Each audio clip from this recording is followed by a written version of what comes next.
I'm going to bring my seat around here, take myself off mute. My college roommate was really. Are you? Yeah. Oh my gosh. You're not. She is. Oh, you are. Yes. Yes. Talking about our nationalities.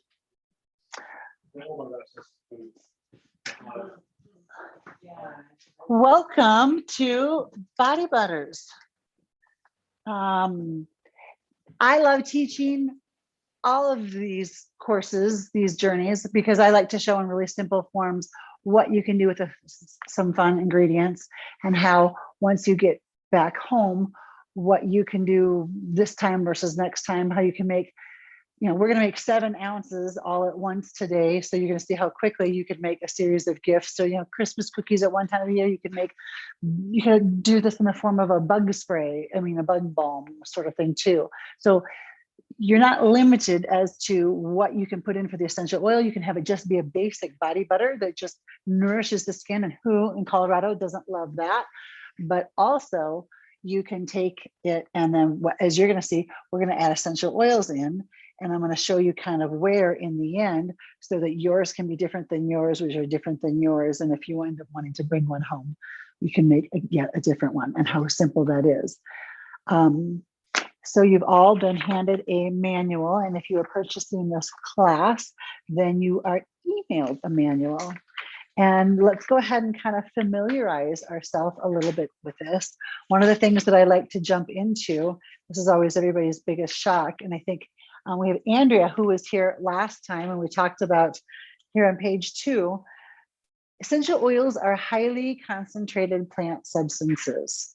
So it's kind of exciting and daunting to understand that 30 to 50 roses go into a single drop of rose oil. So if there are 600 drops in a 1 ounce bottle, and this would be a 1 ounce bottle, 30 milliliters, that means that we have 18,000 to 30,000 roses to fill this bottle. That's a lot.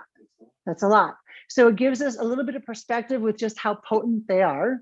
It gives us a little bit of perspective with why it can be expensive, rose oil versus a cedar leaf versus, I mean, a frankincense tree bark. I mean, you can kind of start to understand the rarity and location and access to water and how it's harvested, that sort of thing is going to affect that. Let's think about a sprig of lavender. So if you have a sprig of lavender, you think about what that feels like in your hand. Now imagine 63 pounds of lavender flower. That's what it takes to produce 13 ounces. So a little over like a can of soda. Okay, 63 pounds of lavender sprig to make the oil of 13 ounces.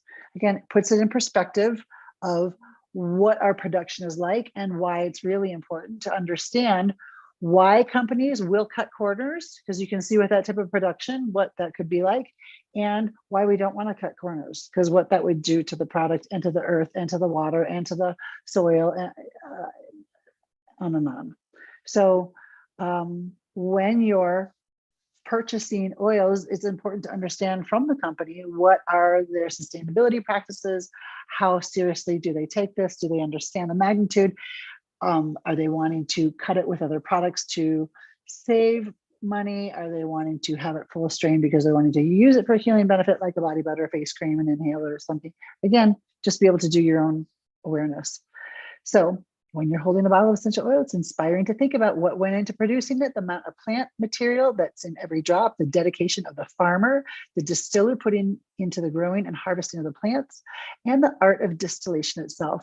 That's something that I have been gifted the opportunity to do. I was invited to my first distillation in Tunisia, Africa in 2015. And it was phenomenal to see. And I saw a process in India, but the plant matter was already there. I got to actually see it coming off the field and into the trucks, and then into the trucks and into the room. And it was just kind of unique to watch everybody kind of playing their system, their role, versus going into environments and doing my own research from American schools that I first started to do research in before I did education. And you see the entire thing streamlined with machinery. And when you smell the two oils, because I, of course, bought oils from every single company that I could get my hands on, and I could literally smell the production. I could smell either the machinery or the hands. I could smell the earth, or I could just smell a sanitized bottle. And that to me is what I'm purchasing, and that's what I wanted to purchase for. So that isn't for everybody. Somebody else might like a different scent because it reminds them of something that's, I don't know, whatever. That's their choice, but this is the background behind. These are the questions that you would ask an essential oil company. How far back to the seed and the soil do you go? And are you aware of that concentration? So let's pop over to diluting essential oils for topical blends. We have a chart here that is going to talk about dilutions. And at the back of your manual, you have a math outline, a math sheet, and we'll get into that. But we'll talk about how these two are related. Or maybe I did put it right behind there. It was kind of what my goal was. I don't think I did. I think it's at the very end.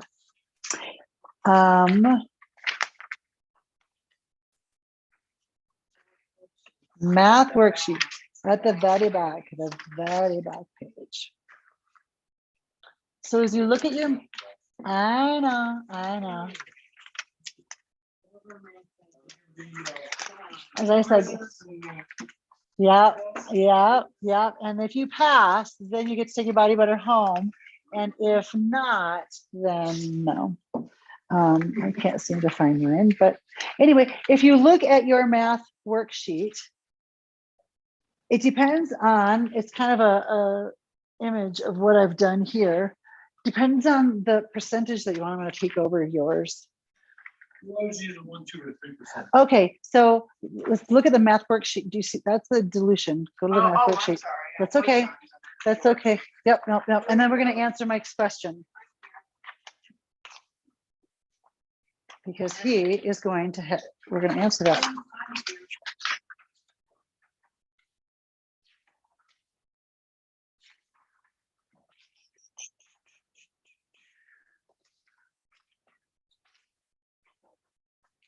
My teacher manual was missing it. There we go.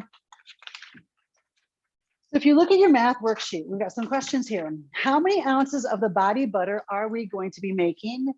The answer to that question for this journey today is you're each going to walk away with a 1 ounce jar, right? So what's the intention of your blend?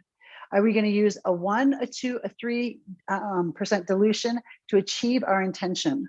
So let's talk about that for a moment. First of all, what's the intention of the blend? Today, I have 2 stock blends with me.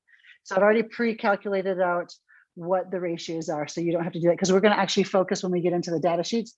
Today, the scope of the class is going to be why I'm using the carrier oils, where you don't need any essential oils for this particular body butter. And again, we'll get into that data. So the intention of the blend is either going to be 1, pain relief, or 2, skin, like psoriasis, eczema sort of thing. Or I do have 5 basic oils here, a lavender, a tangerine, a vetiver, where I could help you make your own blend that might just feel good, smell good, be good. You don't want to make it for pain relief or skin healing, that sort of thing.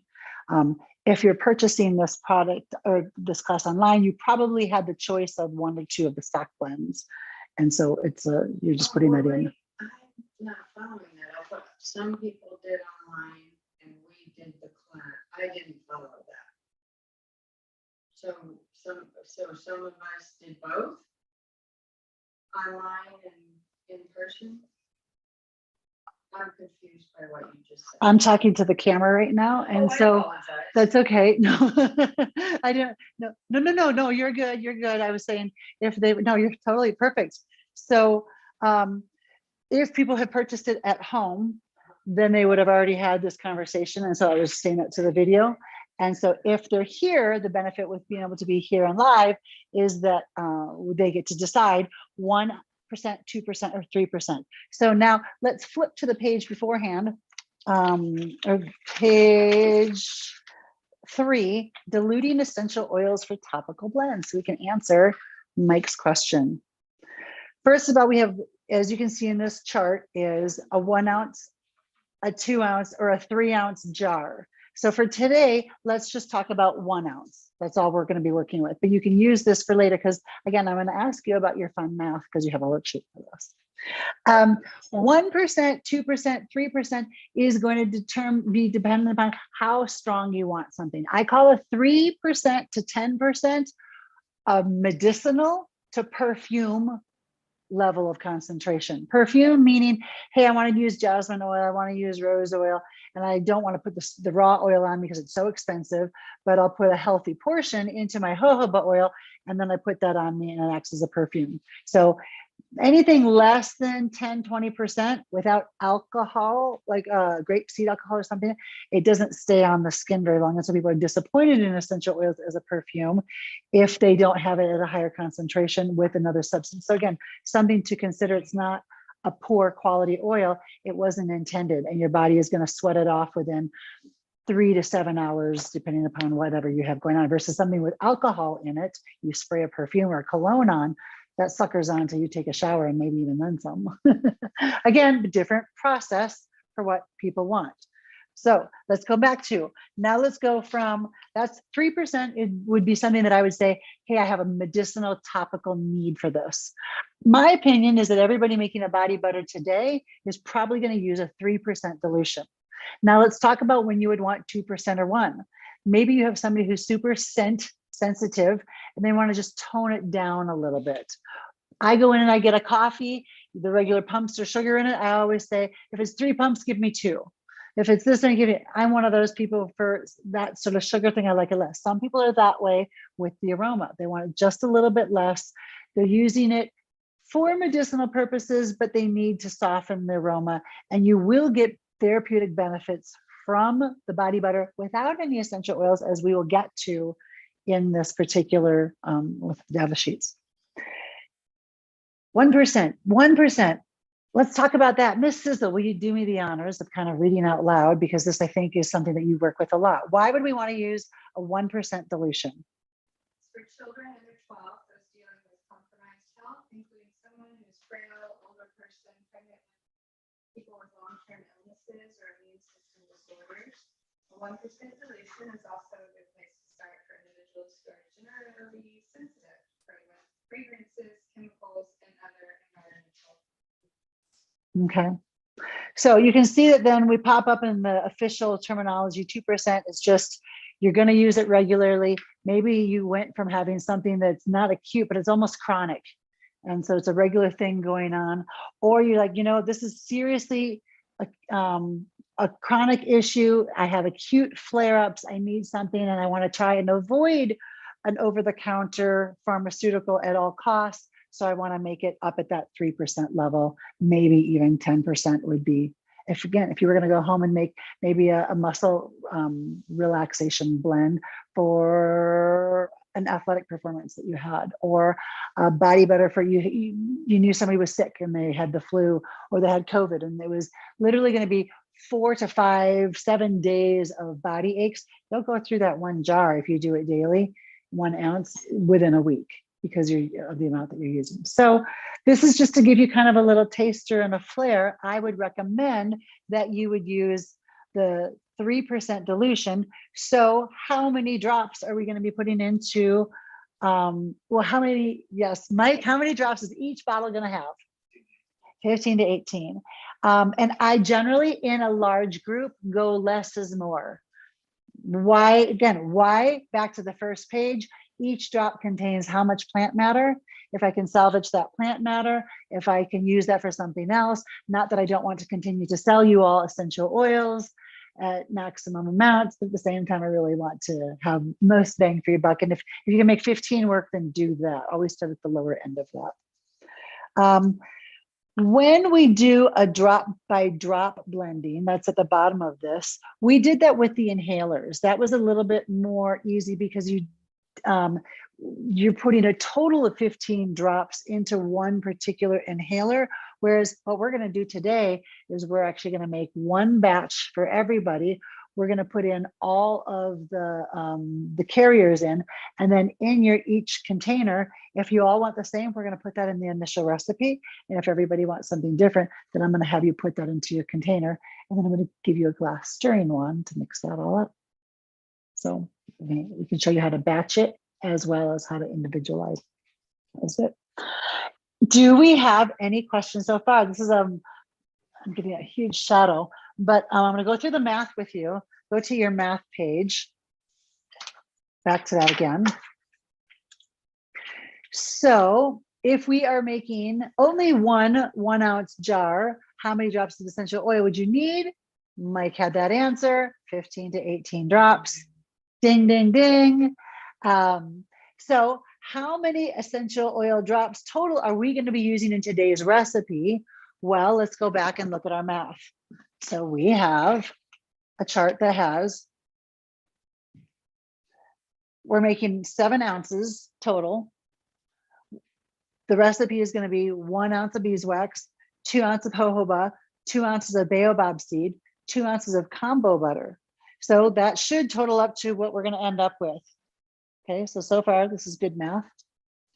So now we want a 3% dilution, right? So we know that's 15 drops. We could say 15 to 18. We're just going to stick with 15. That's drops per ounce. How many ounces or how many drops are in 1 milliliter? Approximately 25. Why approximately? Because if I were doing vetiver oil versus lemon oil, the vetiver oil, as we saw last week, you flip it upside down in the bottle and it's so thick it doesn't come out. The lemon or lavender oil, we flip it upside down and it runs out like water. So the drops are going to be much smaller and faster. So that's why there's the variance. So we're going to be kind of in some averages here. So let's call it 25 drops per milliliter. We're making 7 ounces of butter. That's going to be a total of 196 grams. We've got 7 ounces times 15 drops per ounce. That's going to give me 105 drops total that I'm going to want in my big batch if I were making one type of body butter. Now, we're not going to make one type of body butter, but if you were at home and you wanted to make a whole batch, this is what you would probably do. You probably wouldn't be individualizing them. Maybe you would. After today, maybe you would. But again, if you wanted to do one big batch of, muscle ache cream or one big batch of psoriasis cream, I'm showing you the math for that. So then we have 105 drops divided by what? 25 drops per milliliter. That's going to give us 4.2 milliliters, round it to 4 milliliters. So if I wanted to just say, okay, I've got 1 ounce of this, 2 ounces of this, 2 ounces of this, 2 ounces of that, 4 milliliters of carrier or of essential oil, stir it all up, be done with it. So the way we're going to do this is we're going to complicate it. The way this is all written out is very simple. And the way you would do it at home would be very simple. Why am I complicating it? Only because I'm letting you all customize what you want. And I'd rather show you in physical action the complicated version so that you can do that at home if you want. And then again, we're going to go through this over and over again, and you're going to get a video. So again, what do we need to do? We need to melt down beeswax. I need somebody to get that started. We need to measure out 2 ounces of jojoba, 2 ounces of baobab, 2 ounces of Kombo butter. I need somebody to do that.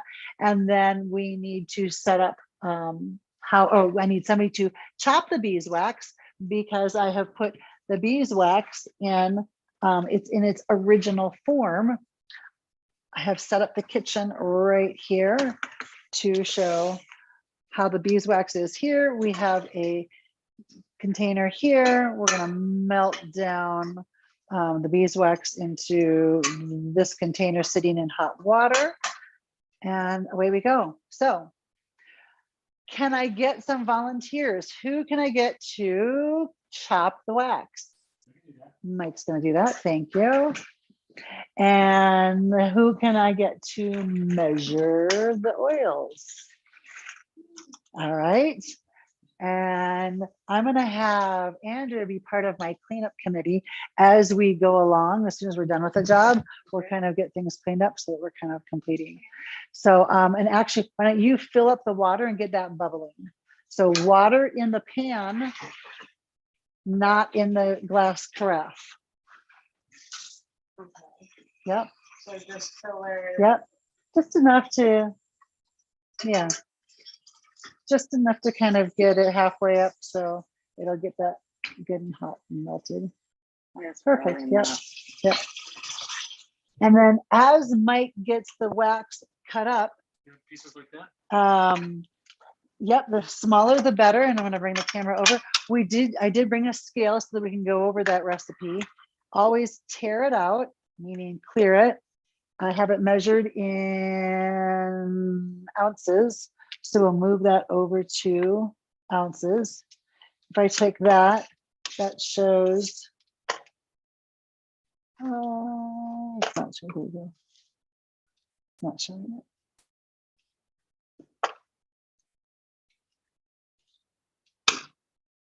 Actually, let's do this. Yep.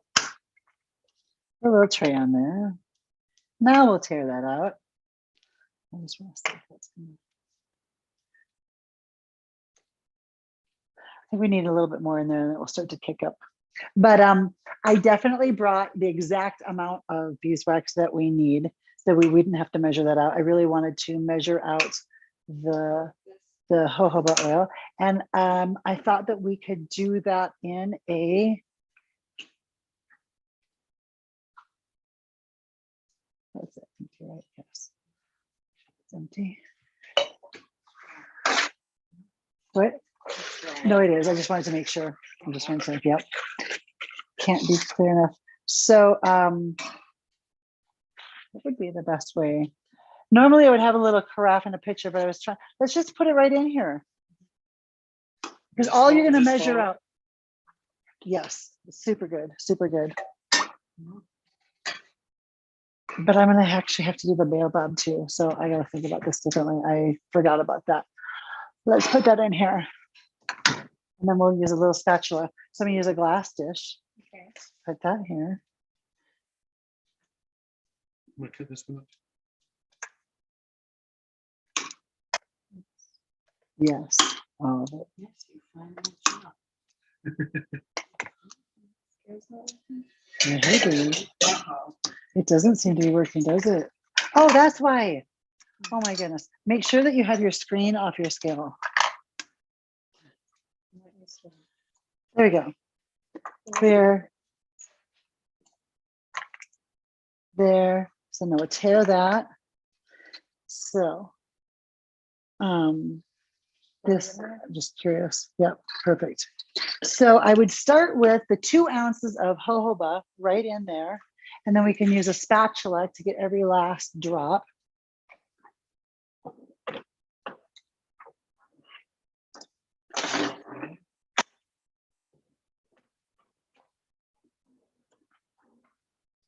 Let's see where my spatula is. Perfect. Groovy. Oh, we need to start the water. Sorry. Oh, yeah, I was just thinking, we could turn that on. Good. Okay. Yeah, beeswax. I can make it finer if you like. or- No, so let's down. I'll show what we did. I have a designated knife that I've used in my kitchen. I would like to get a different cut utensil. And then the pieces are super, super fine. You can sometimes buy them already pre-done, or I get them from my brother and they are whole. I think we need more wine Yep. and snacks, so I'll give- So I'm going to go ahead, let you scoop all of that in there. Yep, nope, that's perfect. Remember, any amount that you go over and under, if you have a little extra beeswax, the body butter is going to be a little bit more firm. If you have a little less beeswax, it's going to be a little bit more melty and buttery. The last batch of face creams I made, I think I made it from the wrong proportion, because I've had 2 people tell me that they were really melty. So I wonder if I used accidentally my body butter rather than my face cream recipe and just threw off my proportions. Sometimes I'll go into like a mindless thing when I'm in my kitchen, and maybe I'd been looking at that recipe. So, all right, so we've got all the wax in there, and we can take the jojoba butter and let it go ahead and pour in, use the spatula, and then we're going to talk about this a little bit. So grab your sheet and let's talk about jojoba wax and beeswax. You have 2 different data sheets. On one side, you have Kombo butter. On the other side, you have beeswax. On one side, you have Baobab. And on the other side, you have jojoba. So let's talk about beeswax. Yeah. Not right now. Can we just do it right now? Yeah, let's grab your, so we have the beeswax and the jojoba oil all together. I won't put the Baobab or the Kombo butter in, and we're going to talk about why. So let's go back and have a seat for a moment while that is melting down, because it's going to take a few minutes. And grab your data sheet along with a refill of, we have a little birthday celebration going on. So if we want to refill our glass of water, our tea, if we want to have a little surprise, it's a birthday party here going on too. So we might be doing a little champagne celebrations. Wonderful. If you're online, go ahead and grab your sheet. We're going to talk about these in the order that we're going to use them. Beeswax and jojoba are first. And if we look at the data sheet, we see at the top, there is a Latin name, a country of origin, and then we talk a little bit about why we use it, what the therapeutic properties are. So I'm going to just jump right in. This particular beeswax that we're using, the country of origin is United States of America. Location, Rochester, Minnesota. It actually came from my brother's bees. He's a beekeeper, has honey, all sorts of things, makes chapsticks, lip balms. So I don't usually make and sell online these items for two reasons. Number one, because he does. And number two, because as you see, we are using products in here where I don't want to have to worry about a shelf life. So the plant, the honeybee secretes beeswax to build up the wall of the honeycomb. When secreted, the wax is transparent, has a transparent colorless liquid, which turns into a semi-solid yellow substance on contact with the air. What are the therapeutic properties of beeswax? Antibacterial. So that could be beneficial for using it for skin issues. If you were ever to make, do you have your sheets? The beeswax sheets.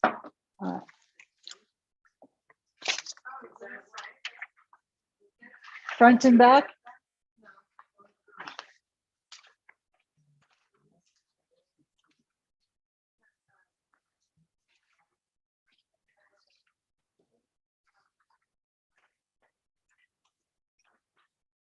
You have cocoa butter and beeswax steeped on the second to last page of your manual.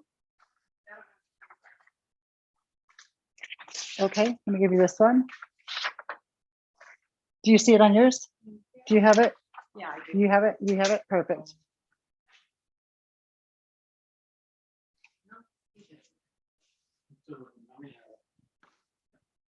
So right here, that's Baobab. And that is, oh, you got avocado.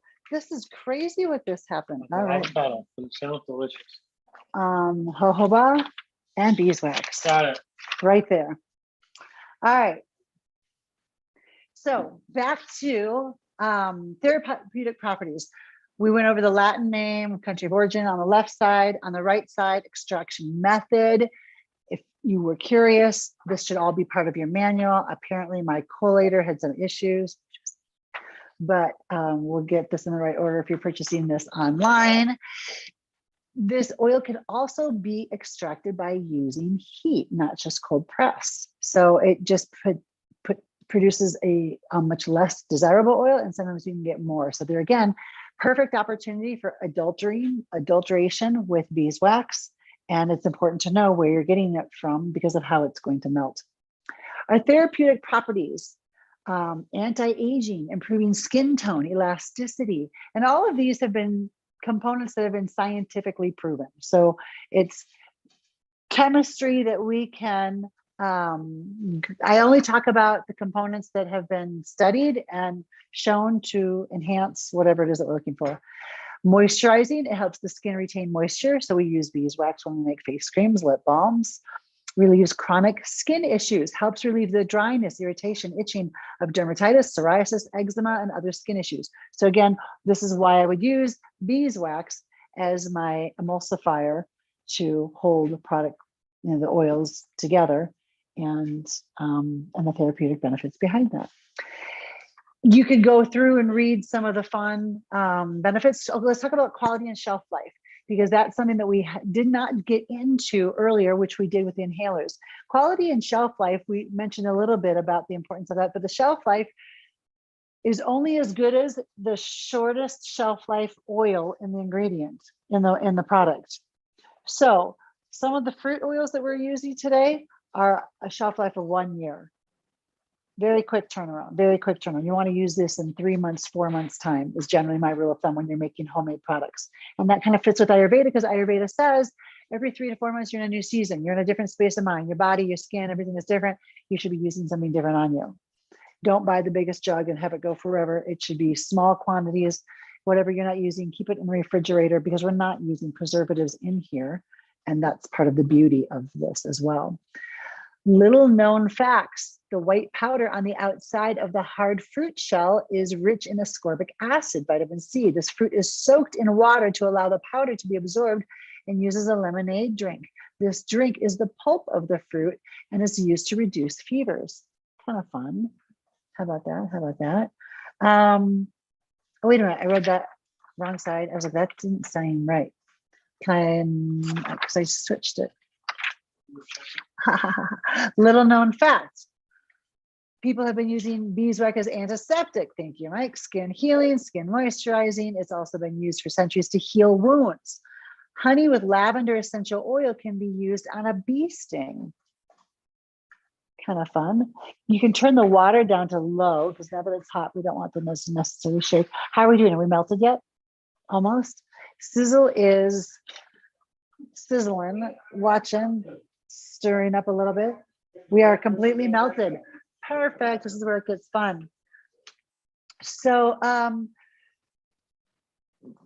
let's flip over to, because we have shelf life, perfect. Let's flip over to the jojoba. Why did I put the jojoba in and not the baobab? The jojoba, we've got the Latin name. Country of origin: this particular jojoba came from India. My last batch I got in Vietnam. I don't like most American jojoba oils. They're very clear versus the richness and the color. You saw this, how dark it was. Very, very rich, and versus an American one will look more like the color of almost champagne. It's very interesting. Same thing with an almond oil or an apricot seed oil. Generally, the darker the oil, the richer it is. However, there are some companies that will cold press the product 2-3 times to get the color, the chlorophyll in it, but it doesn't necessarily produce a better quality oil. It just camouflages a cheapened quality. So you can't always tell just by color, but usually that's a pretty good clue. So let's talk about jojoba wax. It's a wild evergreen shrub. It matures slowly.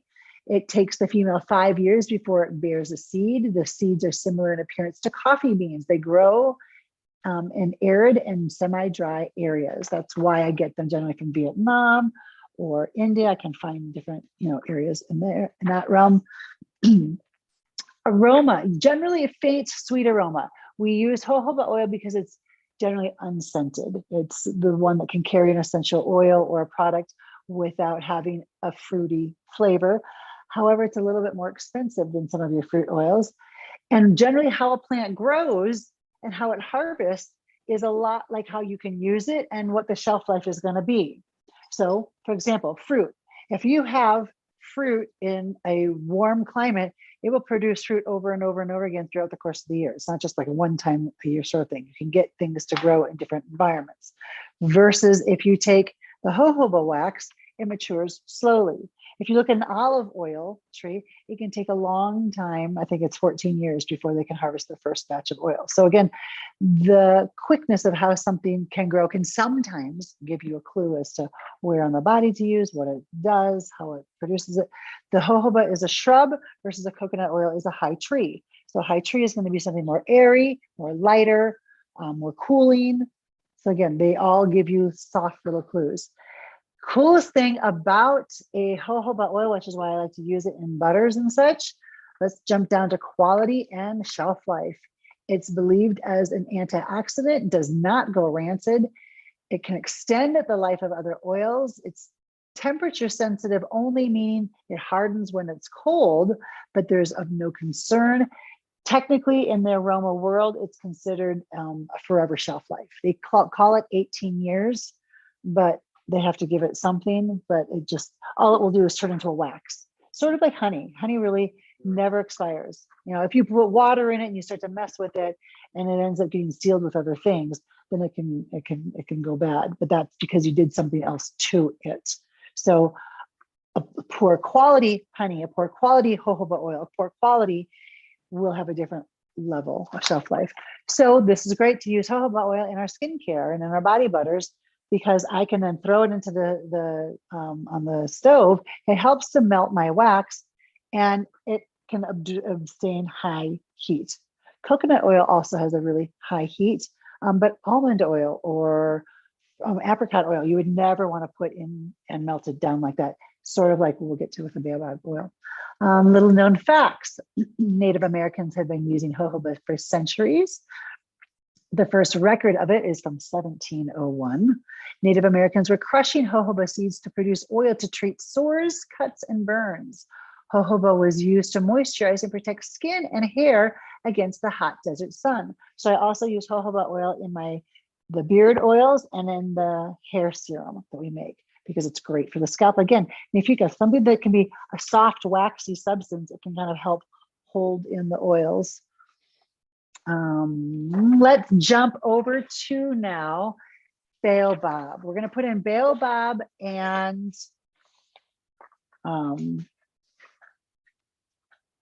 the Kombo butter.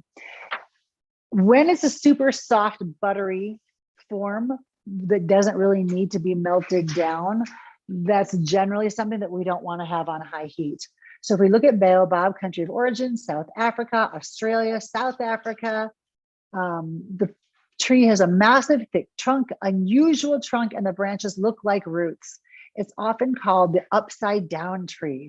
The tree produces large white aromatic flowers. The fruit is large, egg-shaped, and has a hard outer shell covered in a dry white powder. Baobab should be golden yellow. It has a shelf life of at least 2 years. Let's jump over to therapeutic properties.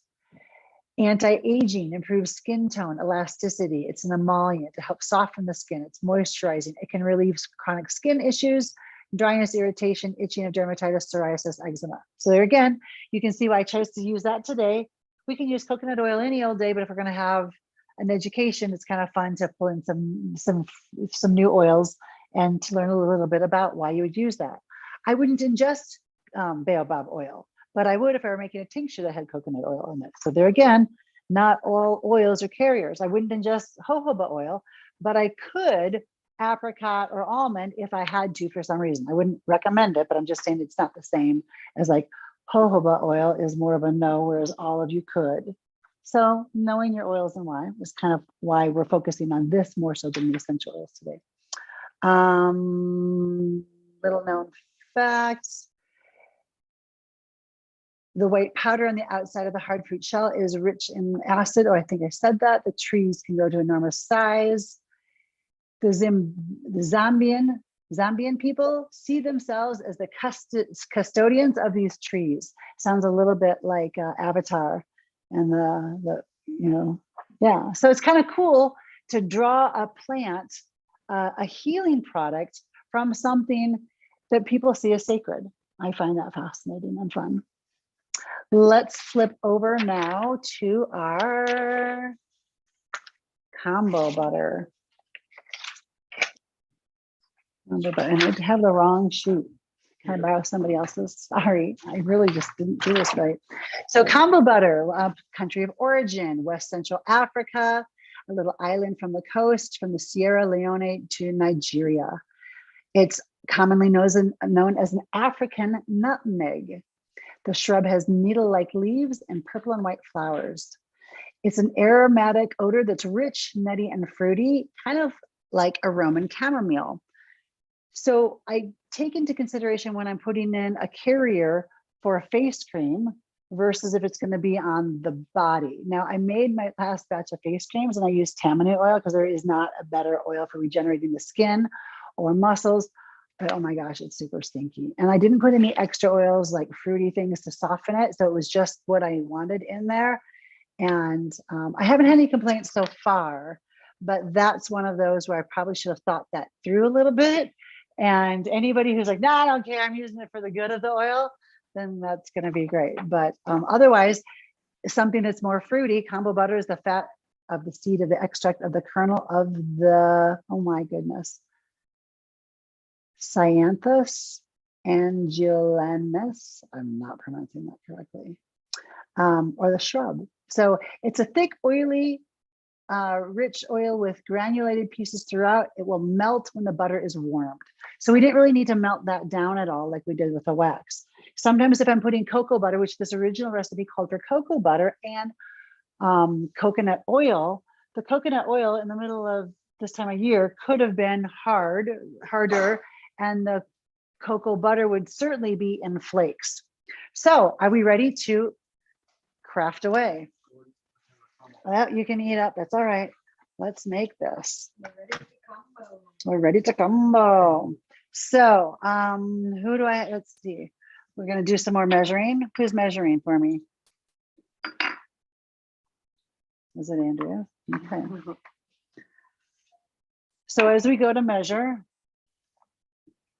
we are tearing out the scale. And if you didn't see that at the beginning, I had the cover on it. It was ridiculous. That's why I couldn't get it to tear out. So I'll flip it over if I'm putting like raw wax on here. It doesn't really matter at this point because we're just gonna now put this glass on. That's where we're putting the oils in. You can have little Pyrex dishes. You can have little plastic dishes. I try to stay with glass or stainless steel. So now we're at a 0 tear and we're gonna put in, let's wipe that off. Ooh, you can see the liquid consistency is kind of granular. And because it's warmer in here, it's even runnier. I'm gonna wipe this off. If it were colder, if I put that in the refrigerator for just even 15 minutes, it would be almost chunky, like kind of melted down honey or like granular honey is what it would be when it gets hard. So you're going to carefully, gently pour, because it's kind of liquid. We're going to pour 1 ounce and it'll take a minute to catch up. So no big deal. I mean, you're not gonna start to pour it in.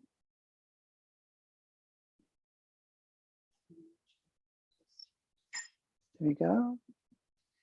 Not there. That's, no, you're good. So that's only 17. Yep, we're going to do 2 ounces. So keep pouring. I'll tell you when you're at a 1/2 ounce. Give it a good pour. That's okay. You're at a 1/4 ounce. Good. You're at almost a 1/2 ounce. Keep pouring, otherwise it's going to drip down the sides. So take a little bit more. That's okay. There you go. You're at 1. You're good. Yep, it's okay. Yep, you're perfect. And you're at 1 3/4. That's okay. If we go over a little bit, that's all right. For under a little bit, that's all right. Good. Perfect. Now, if you wanted to, we're right at 1.95. So she could take that. And I didn't give you the best pouring apparatus.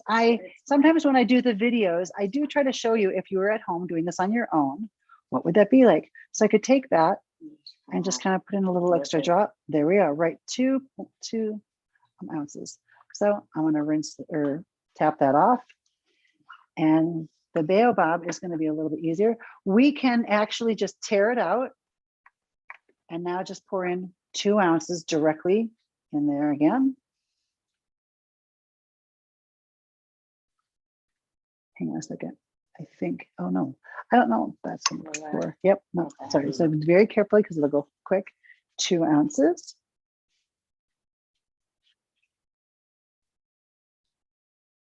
Good, you're at 1/2.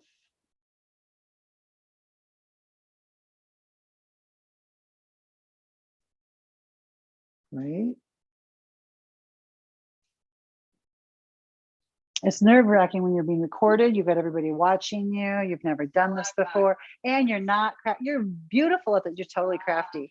She says that she's not crafty. She's being crafty right now. It's okay. A little bit more. That's good. 9.4. Again, if we go slightly under, it'll be a little bit thicker. You're good. That's good. It's good enough. Wipe that off. That's fine. Okay. So now we have, this is not a beverage. And we're going to just pour this right in. Scooping that all out. And then we have jars. So tell me about the blends that each of you want to make. Do you want to just use the stock blend? Does somebody want one thing? Does somebody want another? What did you each want to walk away with? Pain relief or skin like psoriasis, eczema? I would like, Okay, perfect. That's what we wanted to show. Skin. Perfect. So empty here. Now, this is completely stirred up, right? Mike, let's get you in the stirring action here. Okay. That seem pretty good? Just kind of like making a roux for Kombo. Exactly, exactly. Sort of, but totally not, but yeah. Totally not, but okay. Yeah. We'll go with it. So it's all melted, and what we would be doing next is weighing out the amount of melted liquid into each container into 1 ounce. Then they're going to take the essential oil and pour in the drops. Now, if we all wanted to make the same, let's say you were making one big batch. I'm going to pull this from the heat because we don't really need to heat up the essential oils. You can keep that right in there. And I would take, is it all melted? Yeah. I would take my essential oils once it starts to cool a little bit and pour that right in there. And how much would it be? For this entire batch, we already determined due to the math, we would have 4.2 milliliters or 4 milliliters. That's how much 4 milliliters is. So that would be how much oil, essential oil, would go into this to make 7 of these. Does that make sense? But what we've chosen to do is customize it and show you how you can make a whole batch of body butters, throw them in the refrigerator, and tomorrow you're going to make 2 and they're going to be for skincare and face. And you're going to throw in some Saboteur Rose face oil. And then 2 days later, you got Mike Bennett coming over and he needs, he likes his pain relief oil. And so you're going to quick melt this down. You're going to take this container, put it into water like that, and get it all liquid again. So it looks like that. Pour in your oils. How many drops? Well, we know 15 per container. Then what are you going to do? You're going to take your glass stir rod. You're going to stir that all up again. Put it back in the refrigerator for about 10, 20 minutes. Let it harden. That's back to being a body butter. Okay, so let's have each of you pour your 1 ounce and then pour your essential oils in there. Every time we stop, it starts to harden, so we got to keep this melty, melty, melty.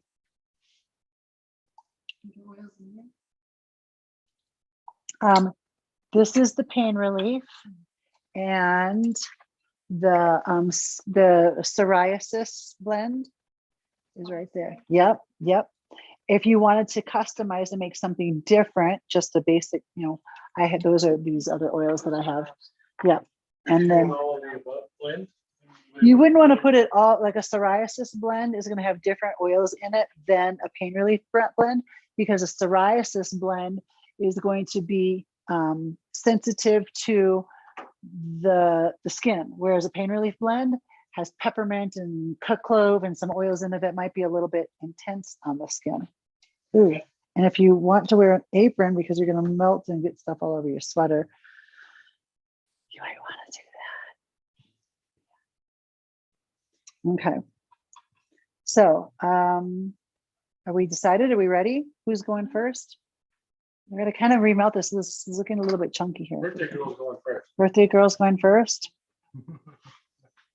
So anytime it starts to harden, or again, when you want to remelt down, if you want to make a bunch of body butters that are plain, melt them down, submerge it into warm water. It will melt down very quickly. Add your essential oils and then stir it back up. Why don't we want to just add the oils and then stir up the cream? Why do you want to melt it down? Why would that be important? You want it mixed in. It wouldn't- Because it won't really get mixed in. I mean, it can, but you're likely to have some spots, especially if it's already a cream. Does it spread more evenly throughout? Correct. You won't get the spots in it. It will just be a clean blend. All right. Yep. Okay. So how many drops is she going to put in there? 15. No, she's going to but first she is going to pour in 1 ounce of this yummy body butter. Now, 1% is for children, babies, right? And then what if I just wanted a body butter for my skin? Would I have to put in any essential oils given what we just read about with those recipes? No. I mean, so sometimes, again, if you have somebody who's super, super sensitive, you could start with making them just a basic body butter for a baby, a newborn, a mother with sensitive nipples. But again, then you go back to which oils am I using? You're better off with a coconut. You're better off with just a different variety. So go ahead, we're clear. Oh, hang on. Didn't move it around. Went off. I hate it when that happens. In the middle of measuring and the thing goes off. There we go. Tear, perfect. You got a 1/2 ounce. You can go a little bit. There's 1 ounce. It's your birthday. It's your birthday. It's your birthday. Yeah. So she can set that aside. She's going to take the Calm Skin drops. She's going to put in 15. Again, for something for the skin, you could do 15 to 18. Pain relief, 15 to 18. More perfect, it depends on what you're doing. And then she's going to take her little stir rod, blend that up. Now, interesting enough, the Calm Skin Blend blue, that's going to give you a little hint about the quality of the oil. It's going to be cooling. It's going to be calming. What's this blend called? Calm Skin Drops. It's already. Yep. It's waxing up. So we want to keep moving. So I would just kind of put it on there. Is it for you at all or for somebody else? Me. All right. So then I would pull the stir rod out, squeeze it off with my finger, kind of get rid of it that way. And then any excess, put it on your skin and then wipe it off. And then we'll be ready for the next person. Okay. You can rub it in and just kind of play with it a little bit. And I'll kind of rewash that. So the soap on it first. So when we're going to wash something, if you have rubbing alcohol, great. If not, that's okay too. But don't put water on it first. Put the soap on it first and then add the water. Otherwise, the water will just repel the oil. Mike, you want to go next?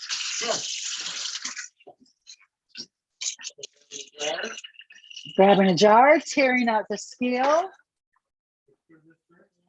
Yeah, and then we should probably keep it in here.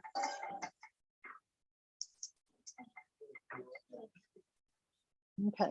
There. Yep. Measurements here. 1 ounce. You're at 19. You're at 25. You're at 50. 75. Almost 1 ounce. You're almost. Oh, we're cruising now. And you can. Yeah.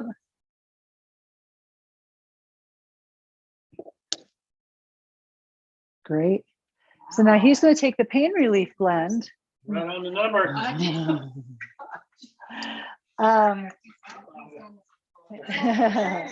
He's going to take the Relieve and Regenerate Pain Relief blend, and he's going to add in 15. Now, again, if he wanted to intensify that, Pretty, it'll run out very quickly. 1, 2, yep. 3, 4, 5, 6, 7, 8, 9, 10, 11, 12, 13, 14, 15. If you want to throw in 1 or 2 more, it's pain relief. Again, I'm not opposed to it. Yeah. And then go ahead and stir that up. Well, you're right, it does kind of wax up quickly. Yep. Because that just poured so easily, but now it's, yeah. So it's very easy to melt it back down, to add in your oils. And then you want to cap it right away. Cap it right. You already capped yours, right? Yes. And if you just did the carrier oils, it wouldn't be that big of a deal. But why do we want to cap it if we have essential oils in? They will evaporate. Cat. Capped. Now, we didn't label them, so make sure you're keeping track of your own jar. And if you want to find a spot in the refrigerator, it will chill faster, but just pick your own spot. I'm going to put Mike's by the champagne. No, I'm going to put Sizzles by the champagne. Mike is in the upper back corner. I'll put Sizzles by the champagne. And now Ms. Andrea. Go ahead and set your empty jar on So there. if I was gonna use that, but maybe just that then? Well, go ahead and tear it out first. Well, you want to put the jar on first, then, yep, perfect. Okay. So now it's clean. Okay. So she's deciding what she wants to do. You want to do a calm skin drop? You want to do, you wanted to add the bergamot for what reason? Just because you like, I think just that. and that's for like psoriasis, eczema, anything, rough patches on your skin. Well, I have a lot of dryness, Okay, dry skin. okay. So what would you recommend? But not necessarily something like psoriasis No, or I eczema? Okay, then let's use this as a great opportunity to launch into some other oils. Okay. So we've got, well, you had bergamot in there. I don't know that I put bergamot in there. Bergamot is phototoxic, and we didn't talk about that in this class. We talked about it in the last class, but anything that you're going to put on your skin, again, we want to keep it at a 1% or less dilution that we can do, because that means less than 6 drops in there. But if you wanted to put 3 or 4, that would be fine. What's another skin oil? Vetiver. We've talked about that. You like that scent. Another great skin oil would be lavender, and I have lavender with. So you could do a lavender, a vetiver, and maybe a little neroli, or a lavender, a vetiver, a little bit of bergamot. And then that could be more of a skin balm. Okay. Would you like to do that? Yeah. So great, perfect opportunity, total drops. Now this is a situation where she could do drop by drop and see how the scent goes. Mhm. So you could do 2 of each, knowing that now you're at 6, knowing that you're moving to 15. So add in maybe 2 more of this one to see how it goes. We'll get to do this all on recording. So let's go ahead and pour in your 1 ounce.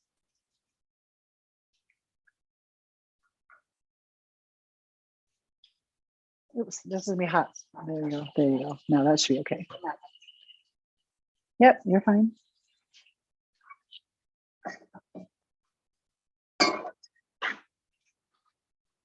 You can fill it almost all the way up. So you can give it a good pour. You're up at 50, 79, and a little more. You can go a little over. It's okay. Perfect. Give yourself a little tip. Give it and go ahead and just put it into the, yep, that way it will keep it soft. And get some extra. So we are here now. She's going to choose what she wants to put in there. Okay. I would definitely start with 3 drops of lavender because it's super great for the skin.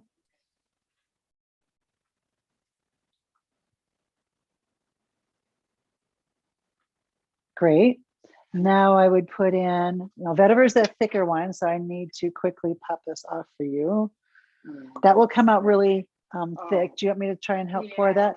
So let's do kind of a thick pour of vetiver. You can catch that on camera. See how that drops? How different that is? That was probably a drop on 2. That was probably 3 to 4 drops.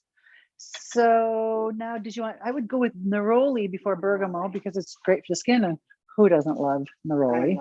Again, maybe 3 drops. So we're at 9 total. Likely she's going to want more lavender and neroli. Now maybe she wants something thicker. Go ahead and stir it up. And then go ahead and grab the jar or bring your nose down to it and see how it's starting to smell. You're going to get you're getting the carrier oils because we've got the Baobab and the Kombo, which has a lot more scent than a basic jojoba. If you would have had in cocoa butter in there, that would give a soft chocolatey scent. If you have coconut oil in there, it would give more of that coconut. So a lot of times people love the scent of cocoa butter and coconut oil, and they put that with the jojoba and you get almost a vanilla aroma. And you like it, you're just where it's at? Yeah, I think so. You're only at 9 drops. You can make it a little bit more medicinal. If you like it, again, I think that the vetiver is going to stay as is. I'd put in 2 more drops of maybe lavender. Okay. And maybe 1 more of the neroli.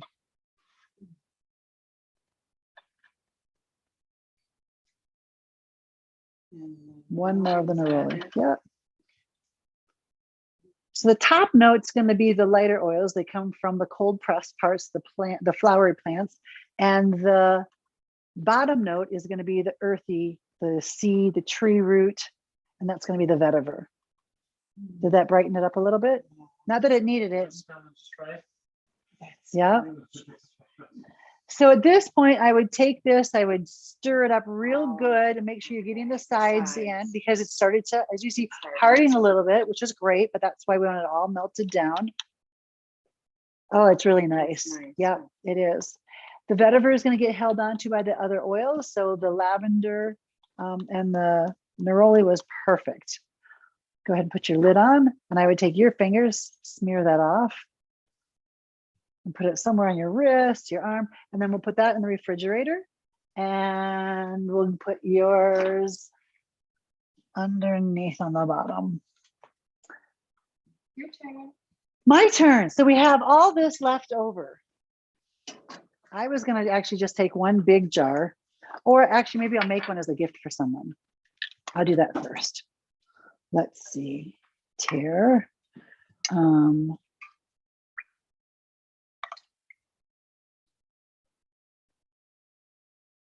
Pour in 1 ounce.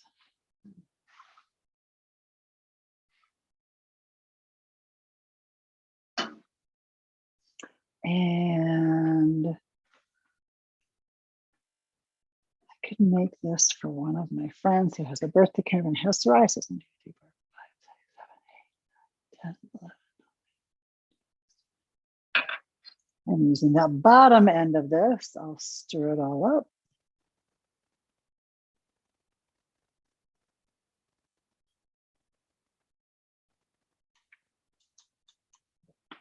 Work that out for me. I'm gonna make 1 more here. Put the cap on. Put that in the refrigerator. And I'll put it right underneath Mike's.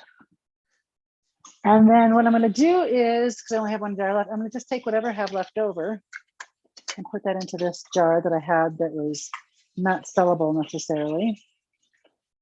And we'll see what it comes out to, so I can know what my proportions are. And then you're all going to help me with the math. How about that? Get ready for your quiz. Get ready, get ready, get ready. 2.3. Yeah, we're at 2.3 ounces versus everybody else had 1 ounce. So 2.3, we'll call it 2 1/4. How many drops of oil am I going to want in my body butter jar? Look at the rich color of that. Often a body butter can be light, it can be colorless if you use coconut oil. And cocoa butter, of course, those are both white and chocolatey. Yep. So the first thing to do when you're going to go clean this out would be to wipe it down with some sort of a cloth or a paper towel, and then to put soap in there. And if you can get the soap to break it down first, if I just put water in here, it's going to be twice as hard to get off. It's going to really repel. So again, I wipe these down first, especially if you have like a rubber spatula, because that will absorb the oil. So if I wipe it down and then stick it with soap, that's best. If you have super oily hair, if you do an oil treatment on your hair and you put jojoba oil and argan oil, and you totally get oil hair, take your raw shampoo, put it into your hands, put it into your dry hair, your oily hair, as weird as that sounds, really kind of rub it around, then let the shower hit the head and massage it, and it will pop out immediately. Great little tip. All right, so here we are. I'm going to just do something fun, I think. Body butter. Let's do, maybe, no, I don't want to do pain relief. I don't want peppermint in mine right now. So I'm going to do a little bit of vetiver because that can be muscle relaxing. Oh, how many drops? Forgot. 30. So we had 15 for 1 ounce. So 2 ounces would be 30, but we're 2 1/4. Or we could call it 2 1/3, right? 35. So 35. So let's go 1, 2, 3, 4, 5, 6, 7, 8. That's a lot of vetiver. That's a lot of vetiver. But it's going to be very analgesic in property, so it'll be soothing. I'm going to put in a little mandarin, but I want less than, because mandarin can be phototoxic. Actually, this one is not because it's pressed. But let's say it were. If this were phototoxic, we want it less than 1%. So what would less than 1% be of this oil? 1% would be about 6 drops in 1 ounce. Okay. So we've got 2.3. So how many do I want to keep it less than? Less than 12, right? So you say keep it safe at 10. Let's try 10 drops. And we have green mandarin and I have red mandarin, and they are different colors, and they are harvested. The green mandarin is earlier and it's just greener, and the red is different. All right, now let's put in some lavender. So how many drops am I at total? 16. I did. 10 in the first. Did I do? I thought I did 8, 6 or 8 of the vetiver. 8 vetiver, and then we just did 10. So I'm at 18, and we're going to 35. So let's do 20, Okay. and that would put me at, right? Oh, which is all I need. So let's do 12. 30.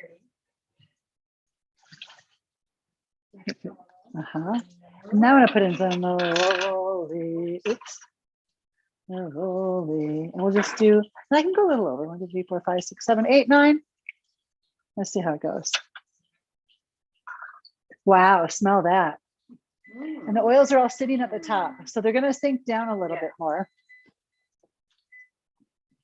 Smell that? Smells good. So this is going to be a really gentle body butter that I could use just for part perfumey and part for muscle relaxing. Just, I want my muscles to ease in. I want to chill. I'm not really doing something super medicinal, even though I went kind of high in the percentage. I went at 3% or slightly over, but I kept my potentially phototoxic oil under 1%. And phototoxic means that if the oil touches the skin and it's at higher than a 1% dilution, you could very much, look, I have that spatula again. I haven't cleaned it yet, but I'll get it full 20 minutes. You could get literally blisters and injury on the skin. So you don't want to have like, oh, I love my orange oil, and throw it all over the skin, and then go out, be walking your dog and wonder what just happened, because that's going to be what just happened. How are we doing with questions? How are we doing with, is it super simple to make the blend? Oh, I need to. How long does it need to be in the refrigerator? 10 minutes to harden. Yeah. I mean, if we had this sitting out within 30 minutes, it would harden at room temperature-ish. You already saw how that was happening. Wintertime, far more so. If it's really hot and humid, then it'll always stay melty and buttery. Can you just perfect? I really need this. No, just sooner than later. There you are.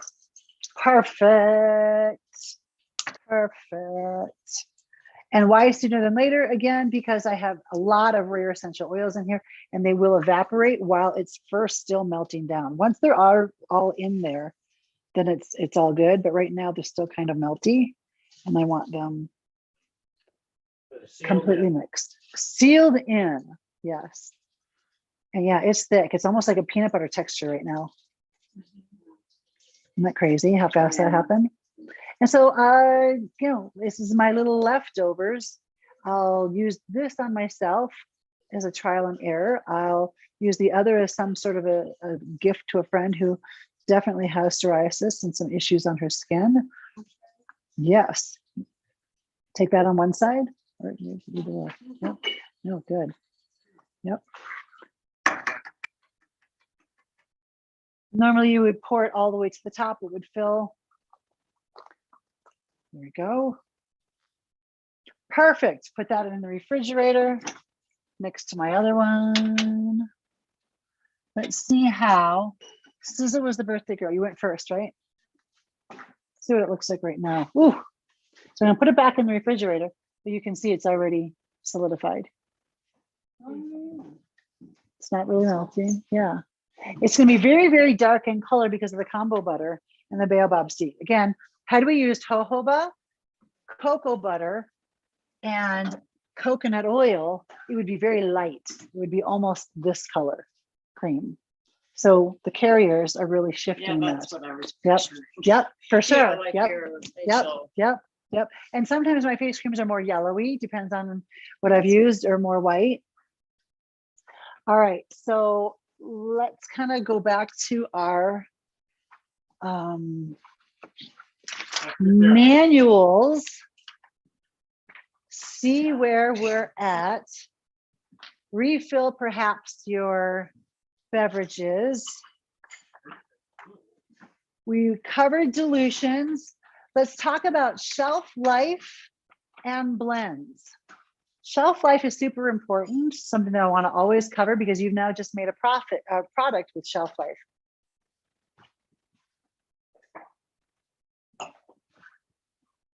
So if you did actually either of the blends, they all have a shelf life of 3 years or longer. The blends themselves, but the carrier oils that we just discussed do not, right? So what's the shortest shelf life of all the products that we just pulled out? You know, shelf life of Kombo butter, minimum 2-year shelf life if stored in the refrigerator. So if you're not going to put your body butter in the refrigerator, it's going to stay on your shelf, which is fine, or in your gym bag. That's going to shorten it slightly, right? What about the Baobab seed oil? Shelf life, at least 2 years. So that and the jojoba oil is a pretty good combination. Had we put in coconut oil, that would have been our shortest shelf life. That would have been 18 months-ish. Okay, I'm advising you to use it within 3 months. So that would be more than enough sufficient time. One application. Correct. I go through about an ounce a week of my oils. Like if I'm using a body carrier oil that I make for myself, I'll make a 4-ounce bottle and it'll take me about 3.5 to 4 weeks to go through it. So if we run into expiration issues, we're not using. Correct. If you're running into expiration issues, if it starts to settle, if it starts to expire, it starts to look funny, you should be using this within 2 months. Within 2 months. But if you had something acute happening, you might go through it. You might gift it to somebody who just had a knee injury and they could go through it in 1 week. You could harden this because we know we've got a hard base of jojoba. That's the largest amount. Well, I guess they're all equal. But if we put that in the refrigerator long enough, this is going to become very much of a salve. and then very buttery, melty on the skin as well. So again, you can use this multiple ways. So shelf life of oils. Let's say you wanted to sweeten it up like I did with my face cream. If I wanted to all of a sudden throw in, each jar has 1 ounce, so no more than 6 drops. I'm going to put 5 drops of grapefruit oil in to keep it down. But what have I now done to my shelf life? Shortened it. No. Big picture, are we looking to keep my face creams on the shelf for a long time? No. But overall, I want you to be thinking in terms of, and it's not the shelf life from when we made the product. It's the shelf life from when I got it from my distribution, my distiller in South Africa, India, Bulgaria, or whatever. So the shelf life starts then at distillation. And then it runs anywhere from 18 months with your cold pressed oils, with your carrier oils, to 3 to 4 years for your basic steamed distilled oils, from patchouli, no, from lavender to cedar to helichrysum. You get into patchouli and vetiver. Now we're going to push 4 or 5 years. So the thicker the oil, the longer the shelf life generally. So if you take a bunch of longer shelf life oils and you put that into a carrier, we do frankincense, patchouli, and vetiver in with a body butter like this, it's going to be rich and deep, and it's going to have a very long shelf life. Then I could say, oh, I'm just going to harden that, throw it in the back of my freezer and pull it out every once in a while. You could do that. So again, you can get into making lots of little mini butters for yourself if you know how to store it, but still know, even then, it's still a shelf life from when your purchaser, your source got the oil in the distillation process. So let's say you make a body moisturizer with avocado and lavender oil. If the avocado oil has a shelf life of 2 years and the lavender oil has a shelf life of 4 to 5 years, depending upon how it's stored again, your blend will last only 2 years because of the avocado oil. Now let's talk about what shortens or extends the shelf life of an oil. Our enemies are heat, light, and air. So you always want your bottle to be in the smallest possible, again, depending upon how it's going to sit. If I know I have a bottle of juniper berry oil and I get 8 people a year that order juniper berry versus a bottle of lavender, I have 8 people a week ordering it, I'm going to make sure that my juniper berry is always stored in the most proper airtight container. Lavender, I'm not going to worry so much because I'm going to be refilling it every other week, every other week, every other week. If I have this bottle and it's sitting here and I don't think about it and the sun comes through, I could take a vetiver bottle that has a shelf life of 4 years, 6 years, and kill it in one afternoon. So I had one friend that was like, oh, I'm charging your oils with the sun. And I was like, no, you're not, you're killing my oils with the sun. But again, what it does, and how can we prove that? Because we have a gas chromatography, mass spectrometry testing. I can put an oil through any form of testing. I can see what the components are. And then I can have it retested after it's been solar powered and see how I've muted the components. Similarly to what they're doing with studies with microwaving. You have food measurements, you go microwave your food, you measure it again, you see how the molecules have changed. Does that mean you're not getting any nutrition? No, but are you getting maximum of what you want on a regular basis? No. So again, take it all into consideration. The essential oil shelf life begins when the oil is produced. If you can keep it in a cool, like all my carrier oils, he will confirm they're in my refrigerator, not necessarily up on the shelf. They're in the refrigerator, so it can really slow down the molecular movement and get maximum shelf life. And the essential oils, more so than a carrier oil, shrink down the bottle. Carrier oil, you're not going to evaporate at the same degree.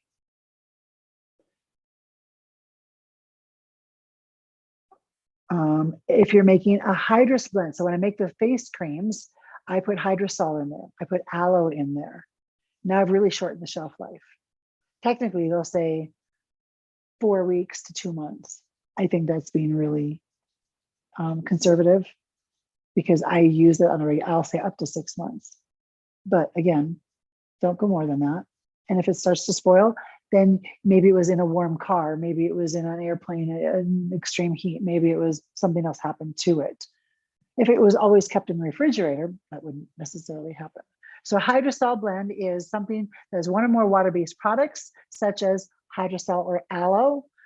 In some of my hand creams, I put aloe. In my face creams, I've been putting aloe because I just love it. Use the blend within a few weeks, unless it's preserved. Any blends that are stored in a humid area, such as the shower, where it's exposed to water on a regular basis. If you have like a spray of some sort, again, it's going to go rancid. You can even have a hydrosol that you keep. Oh, I love this Moshe jasmine, keep it in my bathroom, but it's always being immersed in humid heat. You'll see it even pool up with condensation on again, off again, on again, off again all day long. You could get little mold pieces floating in your hydrosol. You could not, but you could. And I don't want to hear about it. Don't send it back. But there again, so do a small bottle. If you spray it, like sometimes I just go through a particular scent, I put it in a small bottle, 1 ounce, and I'll spray it within 2 weeks. I have to fill it up. Sometimes it's a pain in the butt.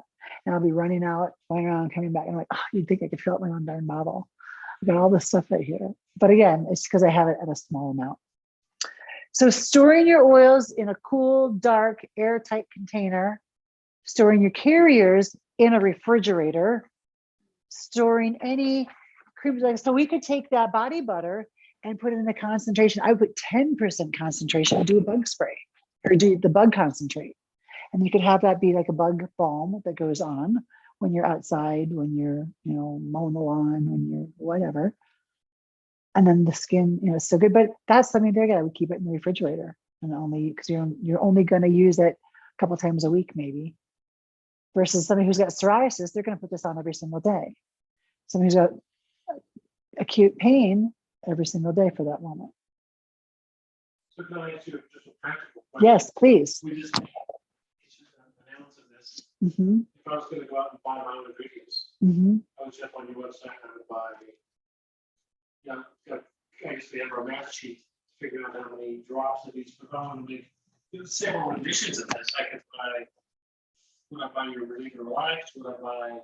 So it would depend on what you want. We had a wonderful situation happen where we had 2 of you who wanted one blend, 1 of you who wanted another blend, and I came in and made something entirely different. So in answer to your question, it would be, how much do I want to put thought into this? Do I want to say, oh, I want 3 of this oil, 4 of this oil, 4 of this oil, then I have to buy all those individual oils. And maybe you already have them on your stock shelf. Now you're going to think about this a little differently. Or do you say, to heck with that, I want to do the pre-blend, give me the psoriasis blend, give me the pain relief blend, give me the sleep aid. Maybe you want to do a chest, or you take sinus blend, put that, or immune boost blend, and do that as a nightly chest rub. You've got somebody who's got body aches, you've got somebody, and maybe you can do half relax and balance and half relieve and regenerate, so you tone down a little bit of the peppermint.